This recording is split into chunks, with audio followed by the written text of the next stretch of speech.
me a god. They call me a god. They call me a god. They call me a god. Let's go. I'm about to go off like a weapon. Fuel to the top, gotta feel the vengeance. In my thoughts, Welcome back, everybody. Hit that like, hit that subscribe, comment down below. Let me know what you think about this video. We're going to be doing kind of a series of the 4 draft picks that we have and kind of breaking down what each of them can contribute, their weaknesses, and how they're going to affect the Dolphins. So today we are going to talk about, I think, probably the most highest touted player. I know Cam Smith was our 2nd round pick, but I think Devon Achane is going to be the most intriguing pick that we have this season because So Devon Achane can either turn out to be a gadget player or he can turn out to be, and I'll show you what I mean by this, the next Chris Johnson. And I'm going to go right into what we're talking about here. So Devon Achane is pure track runner and he converted to running back. Now, when he converted to running back, he still has the quicks and the cuts to do different things. That's why he was drafted in the 3rd round. But here's what I'm going to say too, because I know a lot of people are going to watch this video and be like, oh, you were down on him. So when I was doing research on him, and I'm going to admit right now that I think I might be wrong. I think he might be probably the best running back that we could have gotten at that spot. And I'm going to admit right now, I think I'm wrong. I think I'm wrong about what I was saying. Obviously, I still got love for Kendra, even though he's with the Saints, but I think I might be wrong about Devon Achane, and I'm going to tell you why. So first off, when I was doing my research on him, everywhere, I don't know if he put on 10 more pounds or something along these lines, but everywhere was saying he was 175. He was 5'8", 175. I can't find that anywhere now. Every single sports, anything, network, whatever you want to see or talk about, they all have him at like 185 to 188. So I'm going to tell you right now, if I knew that he was 185 or 188, like NFL Network has him at like 188 right now. If I knew that he was 188, my whole entire perspective would have changed of him. I was seeing 175 and I was like, that's smaller than Devontae Smith and he's a running back. There's no way that he's going to be able to do anything. The extra 10, 15 pounds that I'm seeing now, well, that has a whole different story to it. So we're going to start off because I'm going to compare him to him. Obviously, Chris Johnson has had a better 40 time and has so far a better NFL record. So I can't possibly say that he's going to turn into Chris Johnson, but I'm saying the comparisons are very much so there. So Chris Johnson, when he came into the league, was 3 inches taller than him. He was 5'11", and he was 190-ish, like 194, I think it was, or 195. So Chris Johnson being 5'11", 195, he was considered to be a little bit smaller of a running back, but still pretty built for his size. Now, what I can say is we'll go over the combine and the draft. So Chris Johnson he ran a 4.24. He ran a 1 second, 40 millisecond, 10-yard split, and he had a 35-inch vert. With Devon Achane, it's 4.32, and then a 1.51 10-yard split, and then a 33-inch vert, which, as you can see, are mirroringly similar. So obviously Devon Achane, I mean, Chris Johnson's speed is a once-in-a-lifetime type of speed, but what I can say is there are things that Devon Achane does that Chris Johnson didn't necessarily do towards the beginning, and I'll tell you what that is. So basically, with Devon Achane is much more elusive than Chris Johnson was. Chris Johnson was more like, when he came into the league, very much so straightaway speed. That's what he started out as. He started out as a straightaway, super fast guy, and honestly, they thought he was more so going to be a kick returner and just a specialty type of running back when he came into the league. Actually, believe it or not, they have almost similar draft grades as well. Coming into the league, they have very similar draft grades. I think it was like 6.26 for both of them, or 6.27, which they both said they're going to be eventually average starter. Obviously, with Chris Johnson, it turned out to be way more than that. But with Devon Achane, the first thing that is going to be his biggest pro is he's very patient as a runner, which is something that Chris Johnson wasn't really that when he was coming out of ECU, is that Chris Johnson kind of just hit the hole and ran as fast as he could when he came out of the college draft. Now, with Devon Achane, if you watch a lot of his games, he's very patient with his blocks, which is going to lead to a lot more openings and a lot more differences in the run game with him in. So Devon Achane, his patience for a smaller runner is very incredible. I watched the LSU game, I watched all these, the Ole Miss, all those things. He really does wait for his blocks to open up and allows them to get to where they need to go, which is so important, because I don't think people understand how great a running back can be when you have a decent offensive line. If you allow your guys to get somewhere, because if you are moving past your offensive lineman, you are not able to get the hole that would be if you just let them get in front of you and block first. And a lot of running backs get very jumpy. So it's a very hard trait to have, to be patient. Not a lot of running backs can really get that masterful patience that some running backs have, where they just allow blocks to develop. It's hard too, because you're having everybody crashing down on you, so you feel like you have to hit something. So, and there's different, meters on where you should judge it. So Devon Achane is very good at developing the blocks and allowing the blocks to go ahead in front of him and then picking the hole right. That is going to be his first really, really good trait, and it's really going to develop at the next level. I do see that obviously he needs to put on more weight, but his first pro thing is that he's going to be very patient as a runner, which is something that Chris Johnson wasn't when he first started out. Now, number 2, cutting. His cuts, he can stack cuts very easily. Like, he does not, a lot of the running backs coming out into this, besides Jahmyr Gibbs and Bijan Robinson, they don't stack cuts well. They do one cut and then it slows them completely down. Whereas Devon Achane, when he cuts, it doesn't necessarily slow him down, which is an excellent trait to have, because it basically means that when he is running the ball and he gets out into open space, if he cuts, he's still moving at the same speed. So it allows you to have much more chunk plays.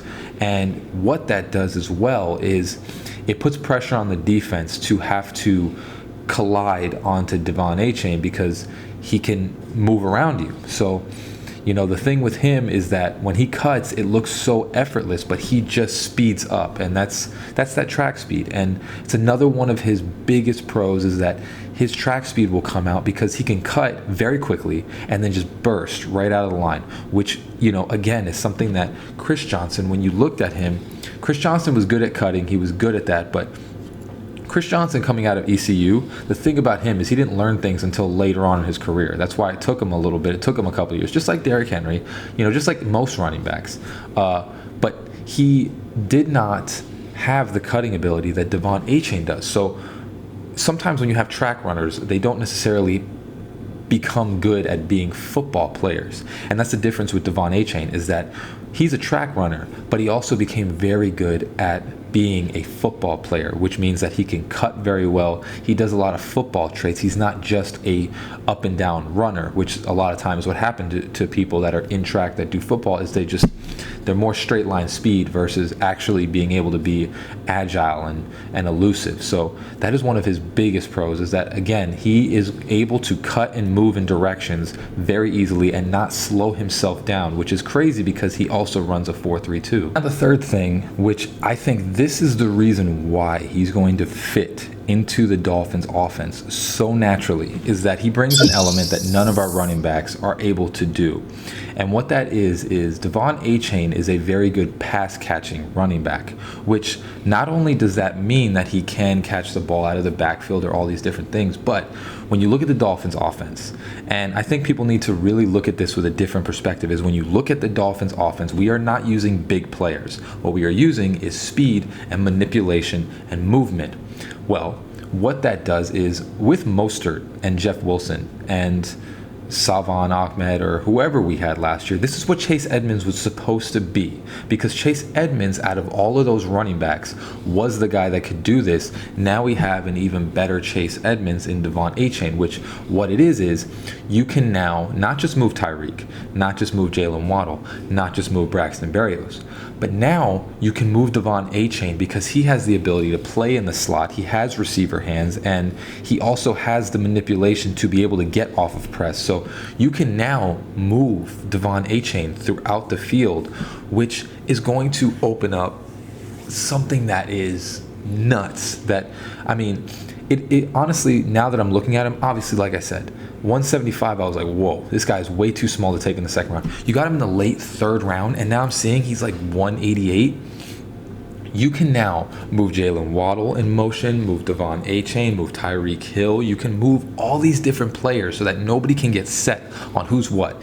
And then the best part about it is that all of those players run track speeds. So with what they're trying to do with Tua is that now Tua just has to get the ball out. And what we need to understand about Chris Greer and Mike McDaniel, what we just saw right now, is that they understood that, okay, Tua, when they got Jalen Waddle and Tyreek Hill, which people are saying they're going to just double Tyreek Hill and Jalen Waddle, but you can't physically do that because then that would leave 6 players for the rest of the field, including the 4 defensive linemen. So you can't double both of them. But now what the key is they saw that Tua didn't really have an outlet sometimes towards the short passes because Chase Edmonds would drop the ball, and Mostert and all of them, they couldn't catch the same way. Devon Achane is a different animal. So now what you have is, I'm gonna give you a play like this. So now what you can do is you can take Tyreek Hill, run a bomb. You can take Jalen Waddle, run a post. You can take Braxton Berrios, run an in or an out or a slant or a drag. And then now what Devon Achane brings you is now you have Devon Achane creeping out here, or he can go out and run an out as well, or he can go out and run a slant. And now you have all these different players that you have to account for besides Braxton Berrios that run basically 4-2 almost, Devon Achane plays a lot faster than 4-3-2. I think he's definitely faster than that. You have all these generational speed talented players that you have to account for. And one slip up, any of them are gone. So it brings another dimension to our offense with Devon Achane because now you can move him around. And this is like, the offense is going to be so deadly because you make one mistake, it's open field for any of these guys, and they all run track speed, so they're all getting 40 yards to a touchdown. It's going to be crazy because now the running back solution has occurred where now you have your guy. That's why you saw Mike McDaniel fist pump. It's because you got your cornerback in the second round, and now you have your guy in the backfield that you can also manipulate defenses because you have to account for him. You have to account for that speed because he can burn you down the field as well. So now you spread defenses so thin because they have to account for Tyreek Hill running 30 yards down the field. They have to account for Jalen Waddle running through the middle. And now they have to account for Devon Achane coming out of the backfield, which all of these things create so many mismatches now. Whereas before it was like account for Jalen Waddle and Tyreek Hill, and then Trent Sherfield, he sometimes does something, but you don't really have anybody else that can do anything. Now you have Braxton Berrios, which he's going to be another key in this offense, the Dolphins offense, because his route running ability is amazing and he's very shifty. He can create out of nothing. And now you have that in the backfield with Devon Achane. So now every level of the offense has somebody that is doing something that can get you 40 yards. It's going to change the Dolphins offense. I know a lot of people, they wanted offensive line. They're going with Austin Jackson. They're talking to other free agents, but I think what they're more so relying on is that Austin Jackson, which I know everybody is saying in the comments that he's not going to be nothing. If he is, then you all have to comment poo-poo on the video when he does do good. Because if Austin Jackson does good, then this whole entire Dolphins offense is completely different. And again, he was doing very good in the beginning of the season. More on that later. But Devon Achane just brings such a different aspect to this Dolphins offense, and he's going to bring the speed into the backfield that we never really had. Mostert was not a pass catcher. Mostert was a running back. He did not really catch passes. He would catch screens, but you couldn't move Mostert around the field. Whereas Devon Achane, you can make him line up in the slot, line up outside, line up in the backfield. You can move him around everywhere just like you can every player. So now you have the newest and possibly the key cog that you needed last season, that if both your other guys are covered, dump it right out to Devon Achane. He's getting 40 yards. It's going to be deadly. And then, of course, you have Braxton. You have, any of the other receivers that we have as well. But Devon Achane, it might be that missing piece for this next coming season.